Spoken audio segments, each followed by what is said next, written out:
Hello and welcome to our show Panel Says. Panel Says is a platform which is all about sharing. Pioneers from top B schools across the globe will come up and share their experience with us. It's an excellent opportunity to get up, close and personal with the experts. Let's see the managerial world through their eyes. This is the Kanshi couple, your host for the show. For today's episode, we have with us Mr. Rajesh. Currently, he is working as Associate Professor of Marketing at IIM Udaipur.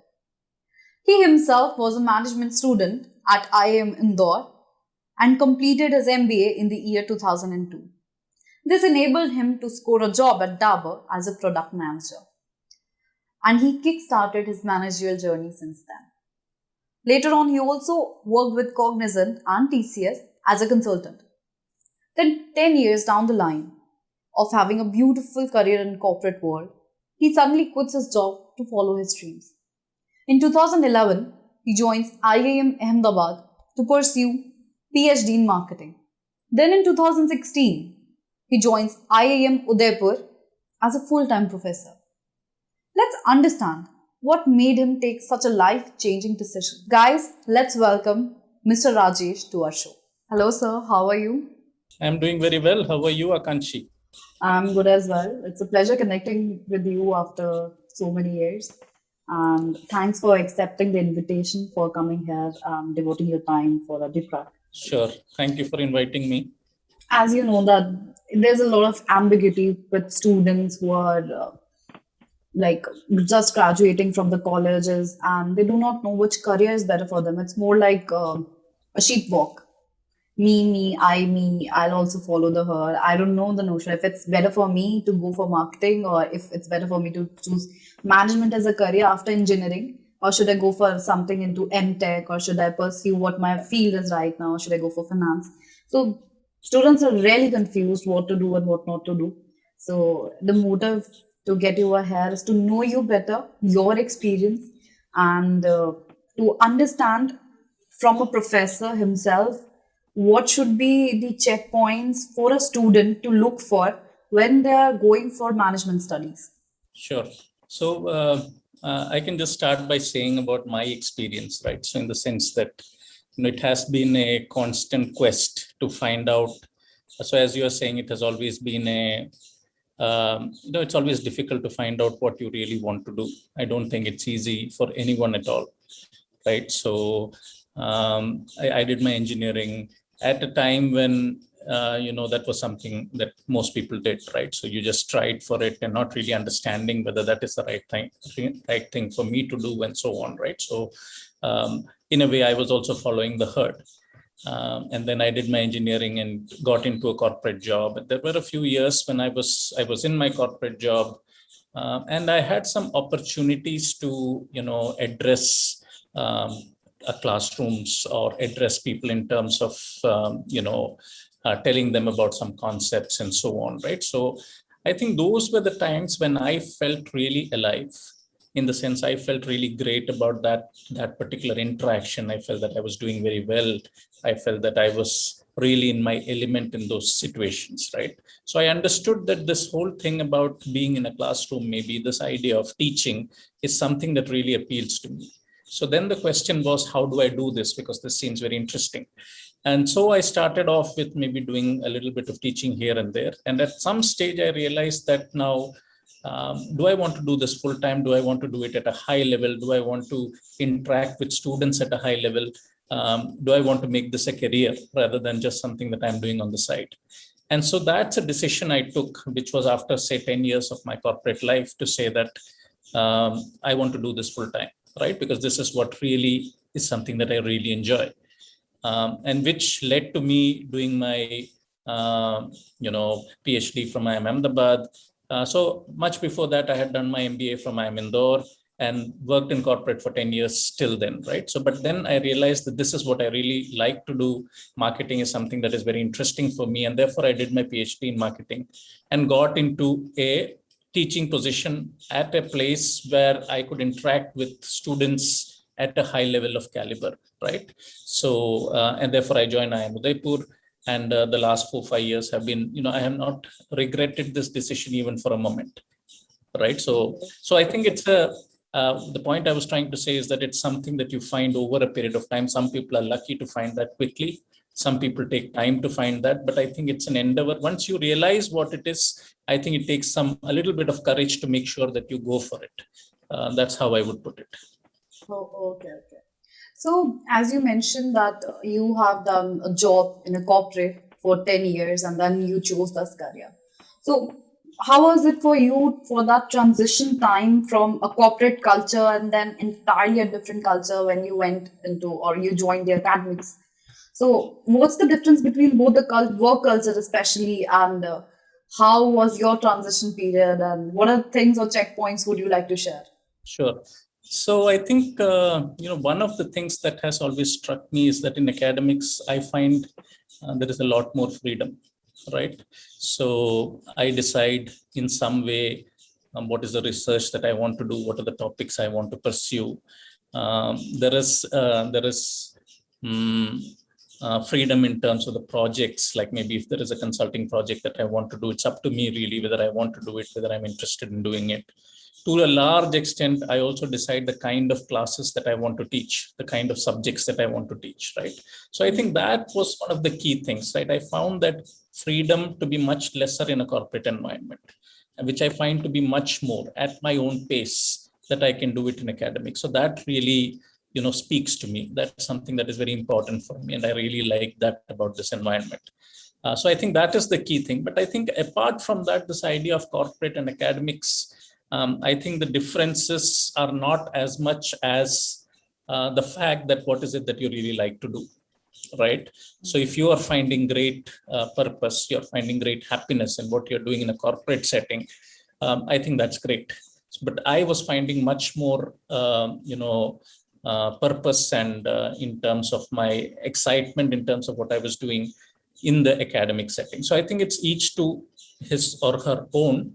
And I wouldn't like to really compare the two and say that one is better than the other, but it's about finding the right thing for you. That's how I would put it, Akanshi. Great. So the next question is again from your experience. You yourself have been a part as a student of a top management school back in your time. So you started from IIM Indore. So what's the difference that you actually experienced as a student then, and how it has evolved at IIM Udaipur where you are teaching currently, and what was it when you were doing your PhD in IIM Ahmedabad? So how are you going to just differentiate it, or tell me, I would say, based on your experience, how it was back then being a student of a B school to as compared to what it is right now? So I think essentially, to be very honest with you, I don't think much has changed, right? Okay. Of course, each institute has its own infrastructure and its own context and where you are and so on, right? So all of those things might be different, but essentially I have seen that when I was at IIM Indore doing my MBA, or 10 years later doing my PhD at IIM Ahmedabad, where part of my PhD first year was sitting with PGP students, right? So I did my PGP again in IIM Ahmedabad 10 years later. So I was with an MBA batch again 10 years later for the first year of my PhD. And then, of course, the last 4-5 years of teaching at IIM Udaipur. I think the quality of the students who come into an IIM is always at a high standard, just because of the kind of rigorous selection procedure that is there and so on, right? So that really doesn't change much. What I have seen in classes with people I have been with or people I teach is that within that, what is the difference? So the only difference that I see is this attitude that students have, right? So do they have a positive attitude? Do they have an attitude which says that, I've reached an IIM, everything is done, now the world will take care of me? That's one type of attitude, right? So whatever needed to be done is done, right? So what needed to be done was getting into an IIM. I've done that, right? Now it's the job of the world to take care of me. And on the other hand, there are a different set of students who kind of say, this is just one step in a journey, right? And I have to give my best even in this. And those are the students who make relationships in the college, who try and reach out to others, who get involved in a lot of things in campus, right? So these are the people who live on campus, right? And they engage with the campus, they engage with everyone else. They might not be the brightest in terms of IQs, they might not have the highest CAT scores, doesn't matter. These are the people who understand that this is just one part of the journey, and the next part of the journey will start after I finish my IIM. And what I have seen both among my peers and among students is that these are the students who invariably do well, right, in life. These are the people who succeed or who achieve much more. And it is not always the person with the highest IQ or who came first in class. Those are not necessarily the people who do the best, right? So I think essentially nothing much has changed. It is still the same. There are people with that kind of an attitude and the other kind of attitude, even 15 years back or 5 years back at IIM Ahmedabad, or even here in Udaipur, I see the same. Yeah, so that's how I would put it. That's great. So if I have to summarize this, that for students, I would say that don't just be there. Being or part of an IIM is just first step of your journey. The next starts beyond this when you go into the corporate world and you actually do all the implications of the learnings that have been imparted to you at IIM, and you amplify your learnings by even grasping more and applying what you've learned over there. So the point I was also saying is that you should, to a large extent, do well today, right? And do well tomorrow, because tomorrow is today tomorrow, right? So that is the way that you need to kind of, so maybe after an IIM, you get into a job, doesn't mean that's the end of the world, right? That you've got a job. You have to do well then, right? So every day try and do well. And I think that's really the secret of doing well in life. Another question that intrigued me was, like, you have been a professor at IIM Udaipur for over 4 or 5 years now. So can you give us a little insight on the type of students that you've encountered over the years in terms of academic skills or overall, you can say, presentation, the way they perform, and like expectations versus reality kind of thing? So I think, this is in continuation with what I was speaking about earlier, in the sense that, I feel, coming into an IIM, getting admission itself, for me at least, you have gone through a lot, right? You have crossed hurdles which are difficult to cross. And therefore, everybody who is there in the class is at a particular level, right?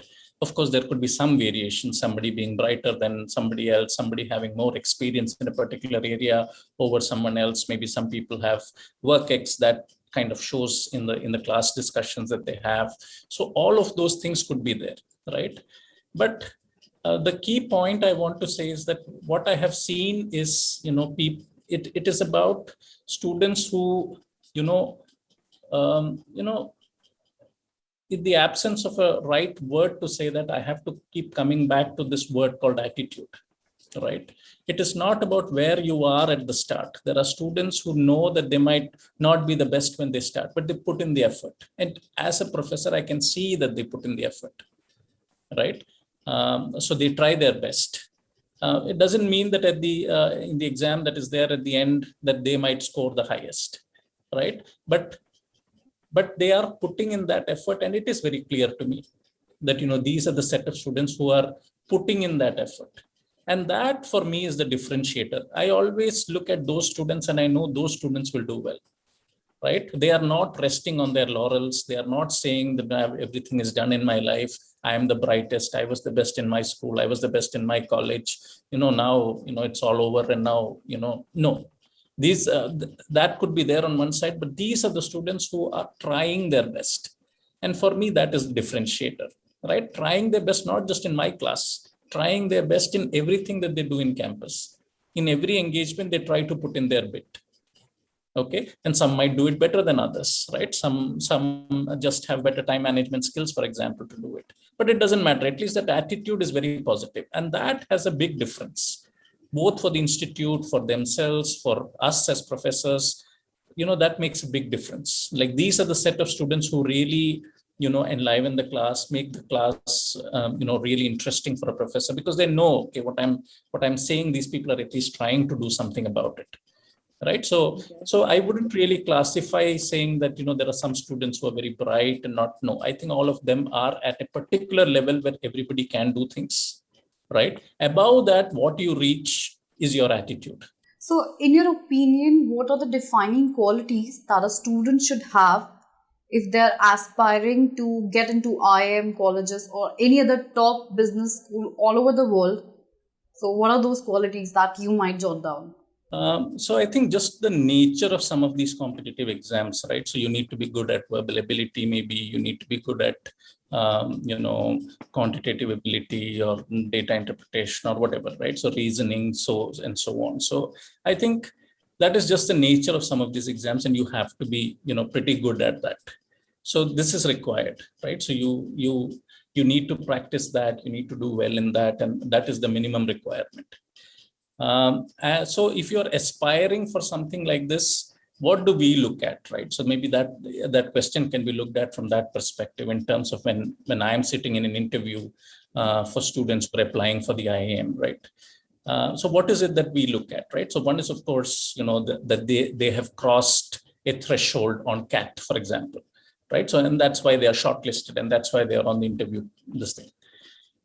Beyond that, what is it that I'm looking at? I'm looking at, students who will add to the institute, right? Who I would like to have in my class, right? And what does that mean? That means that I'm looking at students who can bring in a unique perspective to class. I am looking at a student who has done something interesting. Okay, of course, they've done well in academics because they need to do well in academics, right? So that is a given for most of the students who come for the interview, right? So almost all of them have done well in academics. But beyond that, what is it that they have done, right? Do they have a passion? Have they worked on their passion? Have they done something with their passion? Have they worked for the society? Have they done something which is interesting, right? Or is their work experience something that is a little bit out of the ordinary? Right. So if this person comes to class, I think this person will bring something, right? And that will help everybody in the class, right? Because this person's perspectives are going to be unique. So what I would advise is, as students, so it's not like you do this artificially, but organically. It is important that as you are part of your college or as part of your school, you spend time not just on academics, but other things that interest you, and build something on it, right? So maybe you like to play the violin, do very well in playing the violin, right? Or you do very well, you do well in sports, try and represent the state in your sports, right? Because these are the things which are going to be the differentiating factors when I'm going to look at you and say, this guy, is an achiever, or has a passion and went after it, right? Or has done something very different, which will be unique in class. Right. So, of course, because the reason why I'm saying is academics alone, almost everyone is doing well in that. Right. So then you're looking at other differentiators. What else will they bring to the class? So that's how I would kind of say that what else they should do as they are preparing, or yeah. So as an academician, what is your view on the changing study scenario from paper-based learning in the past to a complete online front right now? And how do you think it's affecting students right now? I think it is quite challenging for everyone involved. I think it's challenging for students. I think it's challenging for us who are teaching, because this is new for all of us, right? So especially for students, it is very much possible that, they take these classes from home, and it's possible that at home they might not be able to create a great learning environment. So some students will be able to do it, some students might not be able to do it. There are issues with bandwidth, there are issues with infrastructure. So of course there are multiple challenges. The other challenge, of course, is what I see is that, it's a little bit more difficult to create relationships with your peers, right? So when you are on campus, it's easier to, chat with your friends or sit with them and do something and so on, right? It just becomes that much harder when you are sitting alone and you're trying to create. And to a large extent, an MBA is about creating that network of friends, right? Yeah, it is about creating those connections, because these are the people who are going to stay with you even after your MBA, right? So it's very important to create those connections. So that becomes challenging again. So it's a challenge. There is no doubt about that. But again, I want to go back to what I was saying earlier, which is about, the attitude. So this is a given that it's a challenge. How do you look at this now? Are you going to say that I'm going to sit back and say, oh, this is so horrible and, my year has been wasted? No, I think you have to see what can you do the best. How can you achieve even more in this particular scenario, right? And there are, as teachers, we were looking at this with a lot of dread initially, right? How am I going to do this? I've never done this before. But we also realize as we are doing it that there are advantages of this as a teacher, right? So I can hear the comments of a lot more people here. They can put in their chat comments here, right? So to a large extent, I am also finding certain advantages here.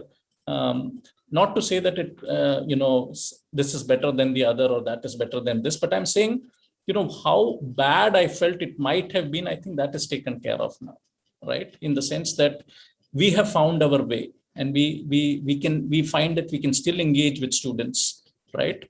So even in a classroom setting, there might be students who are interested in what I'm speaking, and there are students who might not be interested in what I'm speaking, right? So in an online environment, that is a bit more difficult for me to know because I can't see everyone at the same time. So I don't know exactly how it is being received by some of them, right? So these are some of the challenges from my side. But from a student's perspective, I think it's important for them to really say that this is a given. What should I do to make this, experience the best in terms of learning for me, right? And that again goes back to what is your attitude, right? Do you think everything should be done for you, or do you think you have a responsibility to do things, right? So I think students who have that kind of attitude are much more engaged. They ask many more questions in class. They try and say, how after class can I have this meeting with you? So it is still possible, though the interactions with students part, I don't know how they're taking care. That I think is a bit more challenging, but at least at a class level, though the challenges are there, students, I believe, can, with their right attitude, can get much more out of this. So that's the feeling that I've got over the last year and this year, right? So it's not been a long journey, but in the time that we've been online, I think it's possible. Can you define if a student should develop a certain persona or trait from a young age in order to become a marketing professional in the future? Or if yes, then can you name some of them? And if no, then what is the ideal marketing persona, or how can you identify that you are fit for the role? Or maybe your aspiration is that? Yeah, I think that's a difficult one, right? So I think one key quality which is required, and I don't think it is only with respect to marketing, though I think it applies very well to marketing, is how well are you observing the world as you grow up, right? Are you engaged in what is happening around you? Do you observe what is happening around you? Do you ask questions as to why this is happening? And once you ask that question, do you try and look for answers for that? Do you try and see, okay, I saw this something interesting. Why is that happening? Do I go and search on Google? Do I ask a few friends? Am I always on my mobile, or do I live in the real world, right? Do I watch things, not just watch, so I see something that's different, but do I observe it, right? Do I have time to understand people around me? Do I engage with them? Do I engage with phenomena around me? I think that is key. And I think that's very valuable because very few people have it now, because there are so many distractions today, right? The world is in the mobile, right? So even when you're walking outside, or you're in the bus, or you're in the train, everybody has their mobile. Nobody observes anything around them. They just want to be in that cocoon. And I don't think that's a great trait. The question, the thing that I'm saying is, what is valuable? What is valuable usually is what is scarce, right? So when everybody is trying to be an engineer, maybe engineering has less value, right? Maybe an artist has great value now, right? Similarly, when the whole world is in their mobile, who has greater value? Of course, it is that person who has over time learned to observe, has looked around, has understood, has asked questions. So I think that is something that is getting lost.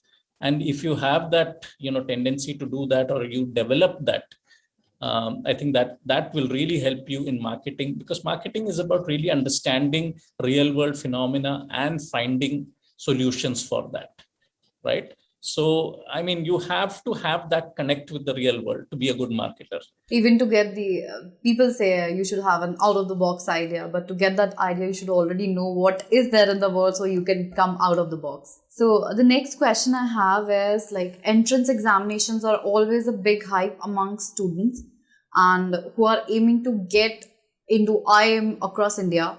So what is your opinion on the competitive nature of these exams over the years, how they've evolved, and what students should focus on when preparing for the same? Sure. So I think this competitiveness, why does this competitiveness come? This competitiveness comes because at the moment, there is a lot of demand and quality supply is less, right? So more students want to get into, say, an IIM or whatever, right? So that leads to competition. And I think the way for students to look at it is not to say that, there is competition, because that's a given. We can't do anything about it because many people are trying to do that and trying to get into these few seats which are there across IIMs, right? So I mean, there's no point in trying to fight that or whatever. It's not something in your control. It's out there in the environment. Just accept it, right? That there is going to be competition. Now, what can you do? I think what you can do, or what has helped me maybe, and I think I should say it from my perspective, I think many of these exams are not really, tests of your knowledge, right? It is not, I sometimes compare it with, say, an IAS or something like that, where you need to, have studied a subject in great depth and you should know that whole thing. It should be there in your memory and so on, right? But CAT and so on are more about training your brain or training your mind, right, on certain things. So I think the key to doing well in such exams is to be consistent. So what I mean by consistency is to say that if you are preparing for CAT, spend maybe for you it's 2 hours, maybe it's 1.5 hours, maybe it's 2.5 hours, but every day spend 2 hours on this. Don't wait till Saturday and say that I will spend 10 hours on Saturday. That's not the same, right? Every day do something, right? And do it for, say, 3 months, 4 months, whatever it is, right, before the exam, but do it consistently. And also what has helped me, and this is a long time ago, but what has helped me is to kind of, do some of those tests which are mock tests and so on, right? And do it in the right way. So once a week, maybe do a mock test, but say if it's a 2-hour exam, then do it exactly in 2 hours. Don't cheat yourself. Don't say, let me take another 5 minutes. No, my pencil was not sharpened, or this was not there, or whatever. Don't cheat yourself, right? So do that and see where you are, because you first of all have to be honest to yourself, right, where you are in that respect. And that helps you to know where you should go next. So I think for me, there are 2 things. One is consistency of preparation, not a lot of preparation every day. Maybe it's an hour, maybe it's 2 hours, whatever is right for you, but do it every day.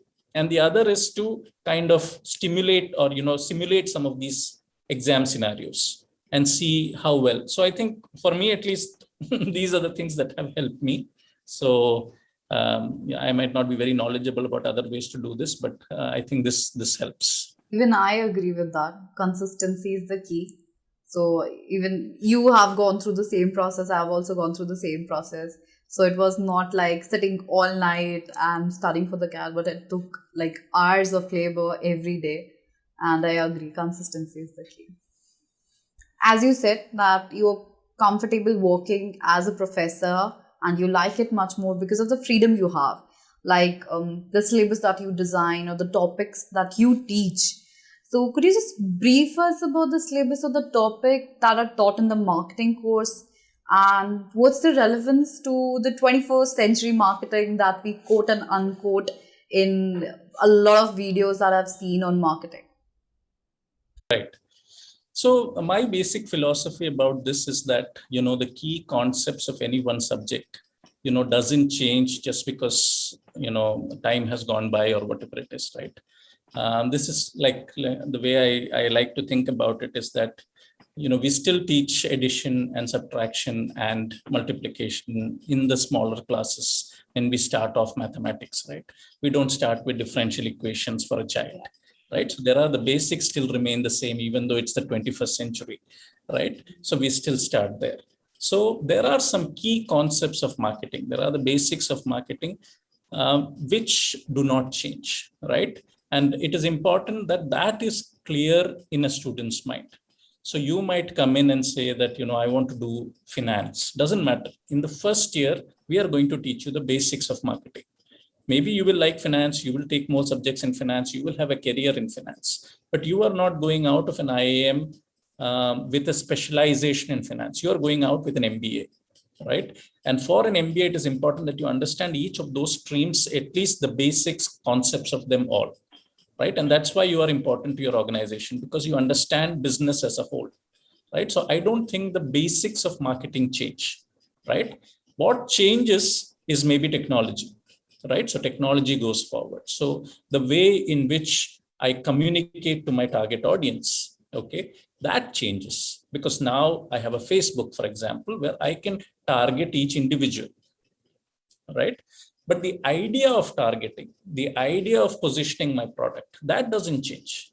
The way in which to do it has changed, right? So maybe I use more of digital marketing methods, while earlier I might have used more of TV ads and so on, right? So that's because the environment has changed. But that doesn't mean that the basics of marketing have changed.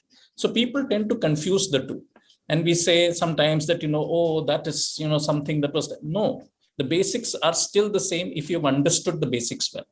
Maybe you haven't understood the basics well. That's why you think everything has changed, right? But if you have understood the basics well, it's about application of this basics to a different context, or to a level at which technology has made it possible to do other things. But it is these basics which are being used, right? So the way that I would look at the curriculum is to say that the first year is about the basics. The second year is about, electives, like say, if you're interested in marketing, then you decide, okay, I want to understand marketing beyond the basics. I want to understand how brands function. I want to understand sales and distribution very well. I want to understand digital marketing really well, right? So these are your choices, because there'll be electives in the second year, right? So you can decide which electives you want to do. So the curriculum is in that way. Of course, the curriculum changes over time. It's not that the curriculum will always remain the same, right? But the way it is, and we take into consideration what is going on in the world outside, we bring that in. But for me, at least, the basics don't change. And I don't think they should change. So, in a nutshell, it's like principles and concepts of marketing stay the same, but the channel to communicate with the masses changes, be it the ATL activities through traditional marketing or BTL activities that has evolved over time. Like now we have applications like Facebook, even WhatsApp marketing is trending. So everything is safe, just the medium has changed. Yeah, and technology makes things possible which were not possible a few years back, right? So, and if you understand the basics, okay, with this particular base, this is what we're talking. We're still talking about communication, but we're talking about communication, not mass, but at an individual level. But that's because you're able to apply that concept, right? Next, let's start with the rapid fire round. And I'll give you a few words. You can just retaliate it with the first thing that comes into your mind. Okay. So let's start. Market research. Understanding the problem. Consumer behavior. Fascinating. Marketing. Creative. IIM. Beautiful friends. MBA. Stimulating. Students. Life of the class. Udaipur. Absolutely beautiful. Product marketing. Challenging. EduCrack. I hope you do very well. Thank you so much. So that's all with the, I would say, rapid fire round. Now the next thing that I have for you is scenarios. So I'll give you two scenarios based on, there's not a right answer, not a wrong answer. And I'll give you two scenarios for each and would like to know what you think of that. Currently, you are teaching as the professor at IIM Udaipur. What would have been your career choice if not academics at IIM Udaipur, but in the field of academics? So anything would have changed. Scenario one, you would have continued your job at TCS and Cognizant and been in corporate, but into the training cell where you actually impart your knowledge and stay connected to it.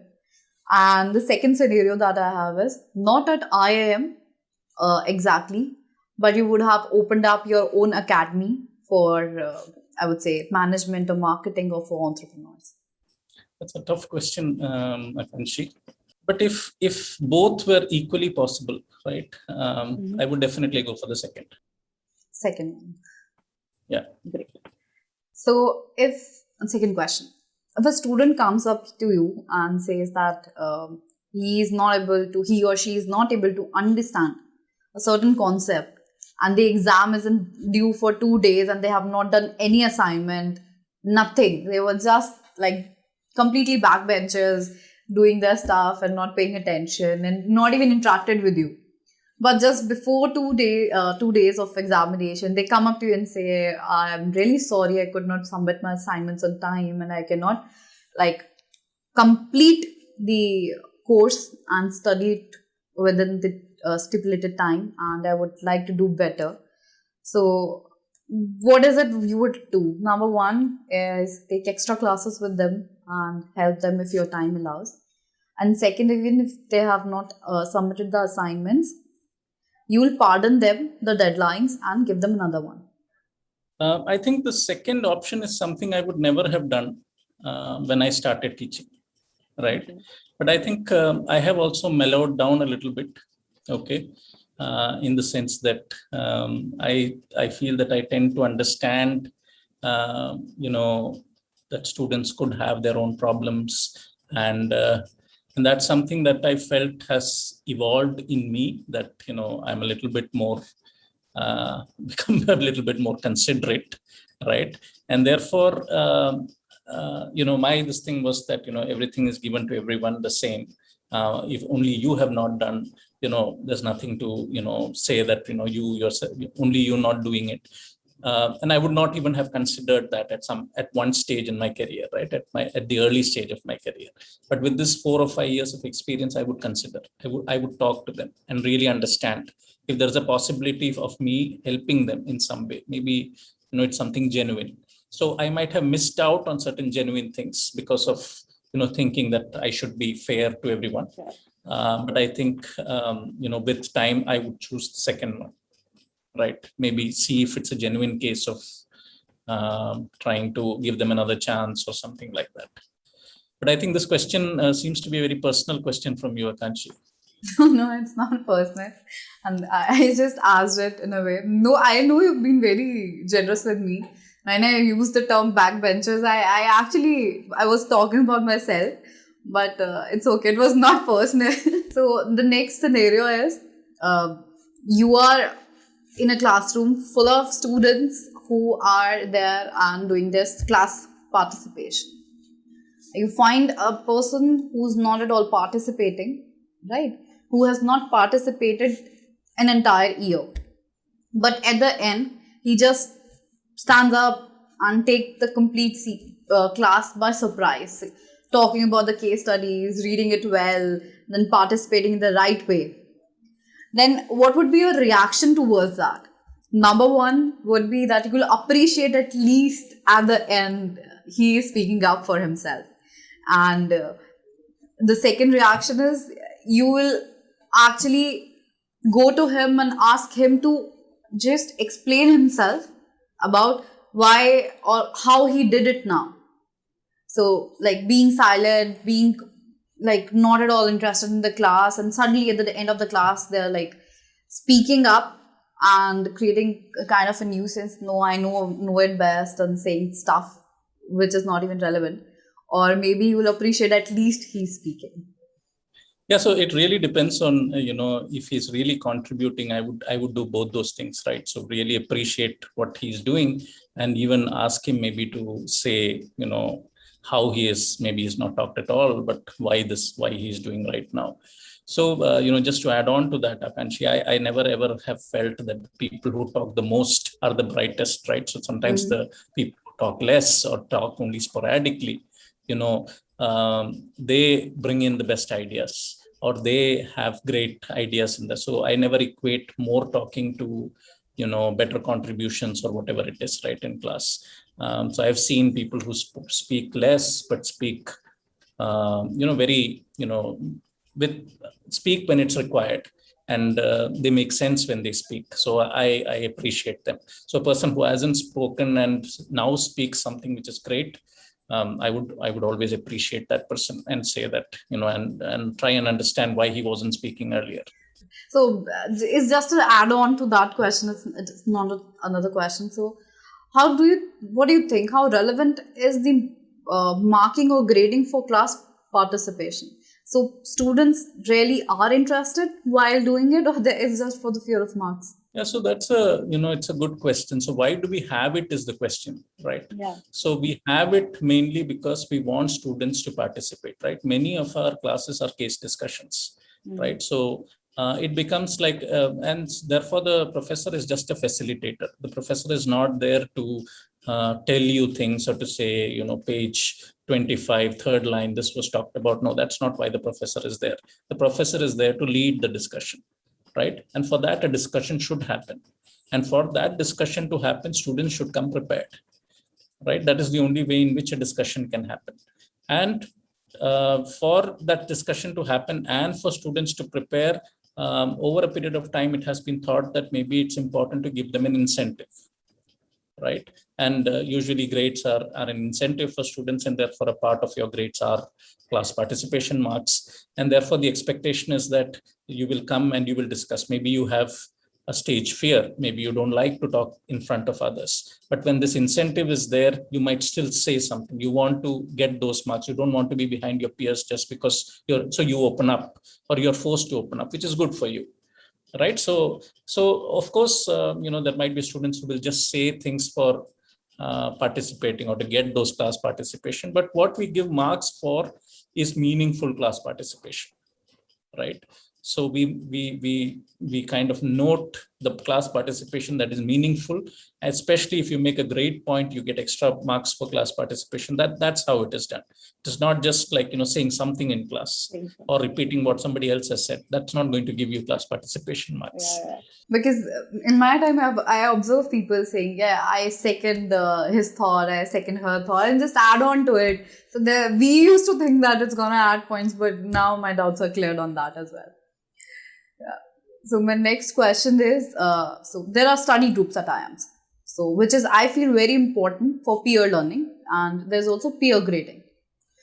So if in a scenario that there's a group of 5 people, out of which 2 are not at all performing, 3 of them have done the complete work, and even when the time comes for the presentation, those 3 did not allow the other 2 to participate in it, because they did not had any, I would say, liability not to perform, but still they chose to party and not to perform.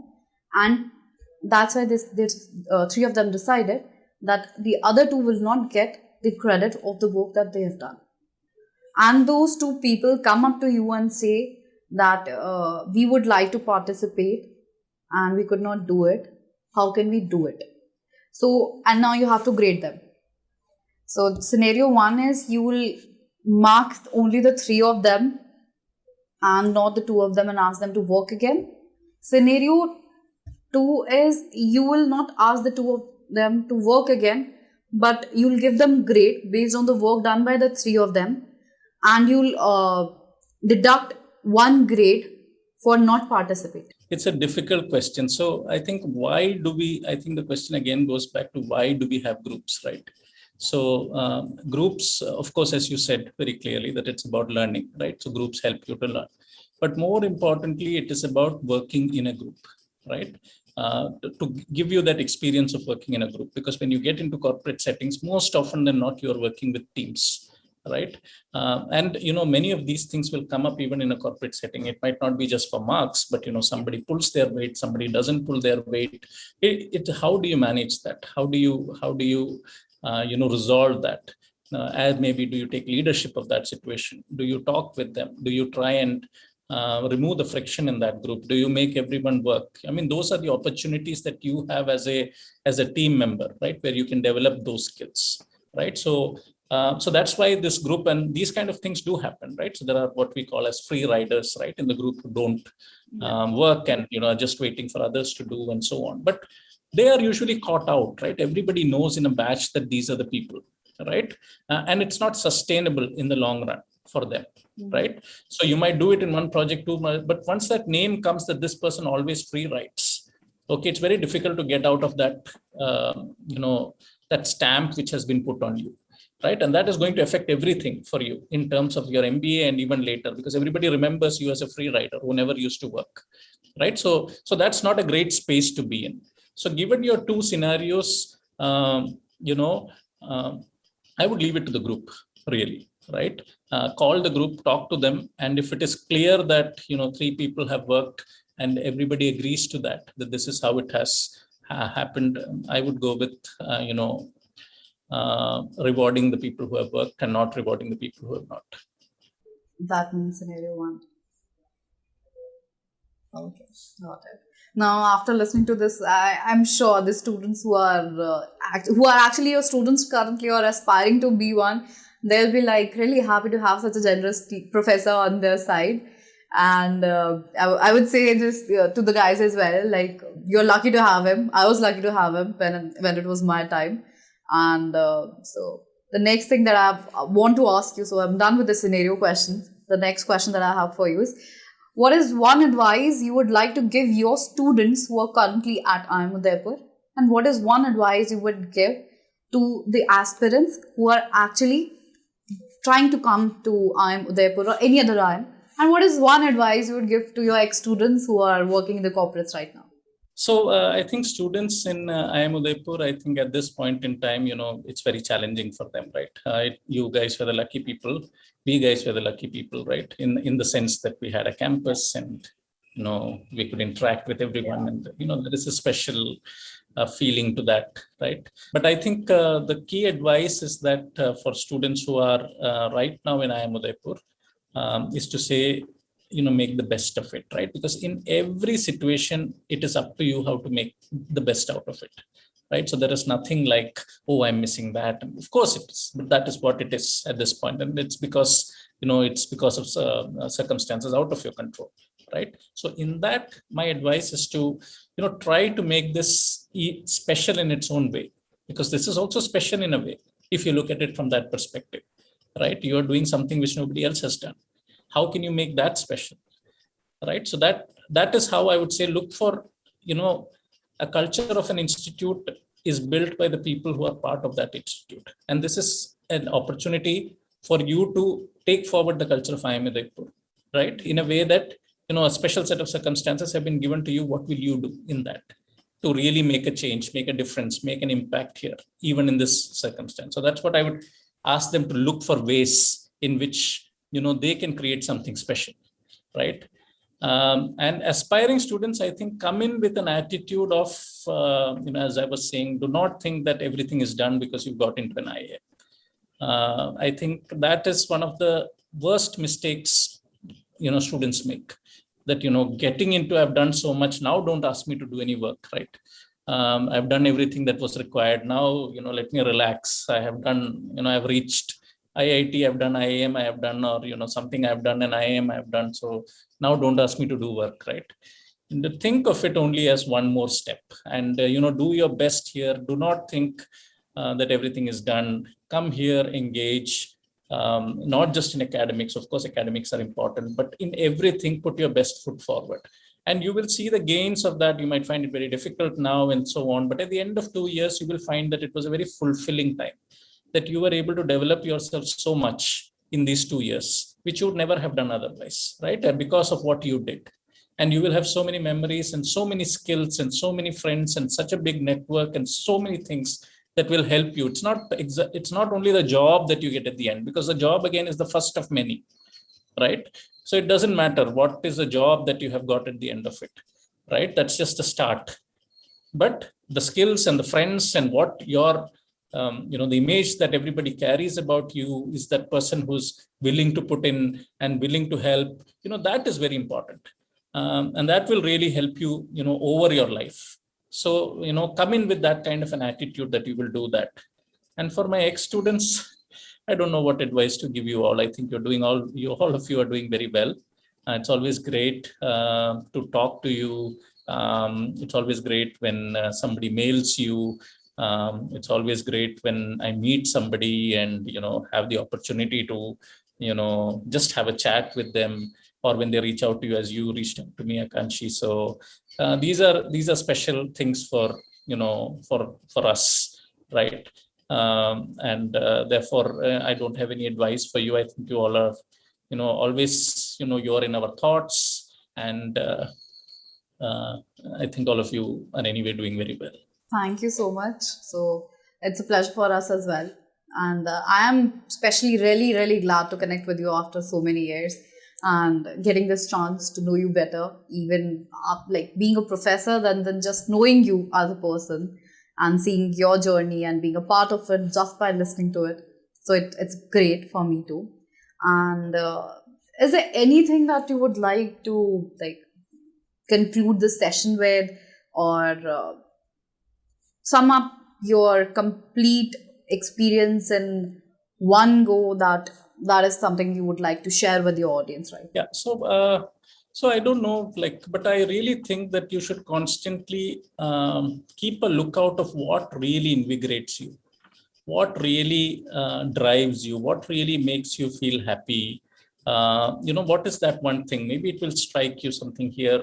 Money, all these things are important, positions, all that may be important, but you should constantly keep a lookout for something that makes you feel alive and which really invigorates you. And that might strike you at any moment, right? In your job, it might strike you and might take you in a completely different direction, right? So life is long, right? It's not like what you're doing today, you have to do that in 10 years from now, right? But there is always that possibility that you find something about you which really makes you feel, wow, I felt really great when I did that, right? So that really, makes me feel so good inside.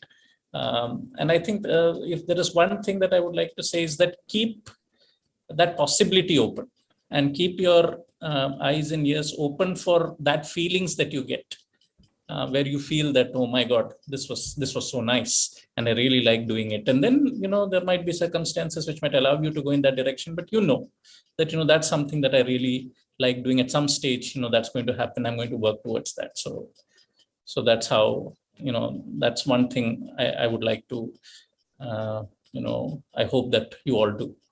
That was a really valuable piece of advice. Thanks for sharing with us. So with this, we conclude our session for today. And thank you so much for joining us today and being a part of it. It's always a pleasure meeting you, and having you on board. I've just, I would say, elevated the value of our show. No, thank you so much, Akanshi. A real pleasure. Thank you for inviting me. I really appreciate it. So that was all from Professor Rajesh. I hope you guys enjoyed the session. For our next episode, we'll be hosting Professor Srinivasan Tatachari. He's the Chair of Human Resources, Organizational Behavior and Communications at TAPME. If you guys have any questions that you would like him to answer for you, do post them in the comment section. Stay tuned for more. This is your host Akanshi Kapil signing off. Keep watching, keep thriving.